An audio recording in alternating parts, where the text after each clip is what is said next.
Everyone, welcome back to a new post today. Let's discuss the most important points that you need to keep track for August 16th for the upcoming UPSC Civil Services Preliminary Examination of 2025. So the very first is about the former Deputy Chief Minister of Delhi getting a bail with regard to the money laundering case, and civil liberties were highlighted by the Supreme Court, said that it was bail and it was jail and not the bail is an exception. Some of the articles which provide the Supreme Court as a protector of the civil liberties are Article 13, which says that any person can approach the Supreme Court directly for the violation of fundamental rights. Article 32, Article 13 deals with declaration of any law or order by the executive as ultra vires or unconstitutional if it contravenes or violates any of the fundamental rights. Article 13 grants the right to approach Article 32 grants the right to approach the Supreme Court for the violation or the enforcement of fundamental rights. Article 136 allows the Supreme Court to grant special leave to appeal on matters including civil liberties. And you have Article 142 empowers the Supreme Court to pass orders necessary to complete justice, including protecting of civil liberties. Apart from that, many writs can be pronounced by the Supreme Court, like habeas corpus, mandamus, certiorari, quo warranto, etc., for the protection of fundamental rights. So the very first, the instance in which Supreme Court was proved as a guardian of civil liberties is the Menaka Gandhi versus Union of India case in 1978, case of Ananda Bharti in the state of Kerala case in 1973, Navjot Singh Johar versus Union of India 2018, Justice K.S. Puttaswamy versus Union of India 2017, Shreya Singhal versus Union of India 2015, and the Arnab Goswami versus State of Maharashtra in 2020, and the Delhi excise case of 2024, where the Supreme Court upheld the right to speedy trial under Article 21 of the Constitution. The next most important issue that you need to keep track of is about the livestock sector in India. The recent issues about the broiler chicken industry of India has now become highly organized and vertically integrated through several key developments. Many of the developments include vertical integration, backward integration, forward integration, modern infrastructure, professional management, economic scale, and regulatory compliance as well. Let me tell you that there was a livestock survey in 2019.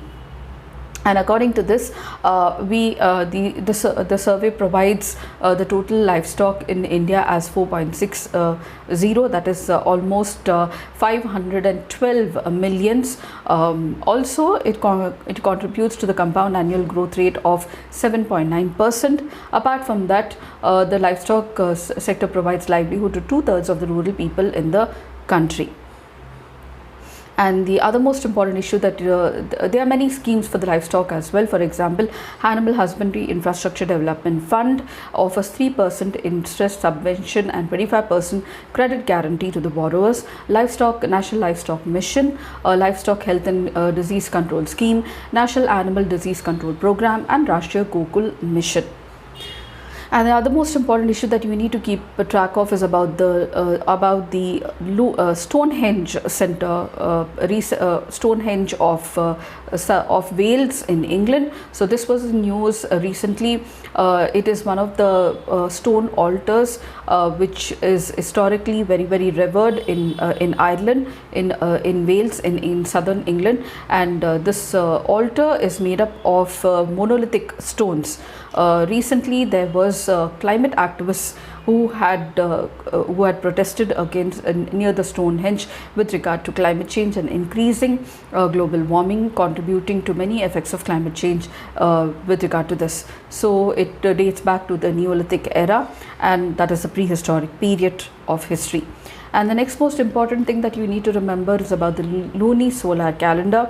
Now, an ancient site in southern Turkey has identified the oldest lunisolar calendar, believed to be tracking the movements of the moon and the sun. The V-shaped marking on the stone pillars is documented as a significant comet strike around 10,850 BC, which has a catastrophic effect on the earth, including triggering a 1200-year-old ice age as well. The carving suggests the ancient people were sophisticated enough to record astronomical events, indicating the event's profound importance on them.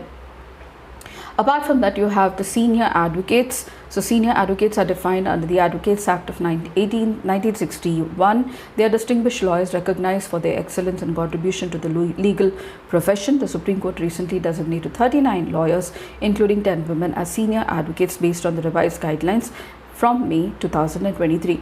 The 2018 guidelines introduced a point-based system for evaluation, focusing on advocates' legal practice, judgments, and publications. The new guidelines, however, reduce the weightage for publications and emphasize judgments and legal achievements. Let me tell you, it is the senior advocates that can argue in the Supreme Court and the High Courts. So there are certain persons only who can argue or participate in the proceedings of the Supreme Court and the High Court. Apart from that, we have the India Rankings 2024, which is based on the National Institutional Ranking Framework. The ranking reflects the recommendation of the National Education Policy and assesses higher education institutes in India across 5 broad categories like teaching, research, graduation outcomes, outreach and inclusivity, and perception. Some of the highlights: the addition saw inclusion of 2 new categories such as state public service unit, state public universities, open universities, skill universities, expanding the total category to 16. And the recent highlight is about IIT Madras retaining the top position in overall engineering category. Indian Institute of Science Bangalore topped the universities and research institutions category. IIM Ahmedabad in management, and Hindu College in Delhi secured the first position among the college for the first time, replacing the Miranda College. The next most important is about Galathea Bay. A wildlife sanctuary in Galathea Bay in Great Nicobar was denotified to clear way for the transshipment project. This is a significant nesting site for endangered species like giant leatherback turtle, which was originally classified as a coastal regulation zone 1A, where large construction projects was prohibited. And now we have the Biosphere Reserve having 2 national parks in this region as well. Apart from that, we have the Panama Canal. The canal relies on the system of locks and artificial lakes, particularly the Lake Gatun, which provides the fresh water needed to operate the locks. Also, Panama Canal is very crucial for shipping connecting the Atlantic and the Pacific Ocean, and faces existential threat because of climate change. Persistent drought, exacerbated by climate change, have significantly lowered the water lakes in Lake Gatun, reducing the canal's capability to handle very big ships. So these are some of the issues that I wanted to share with you all with regard to August 16th. If you did like, please do like, share and subscribe, and don't forget to comment at the end of the video. I shall see you tomorrow for August 17th. Until then, it's very happy learning.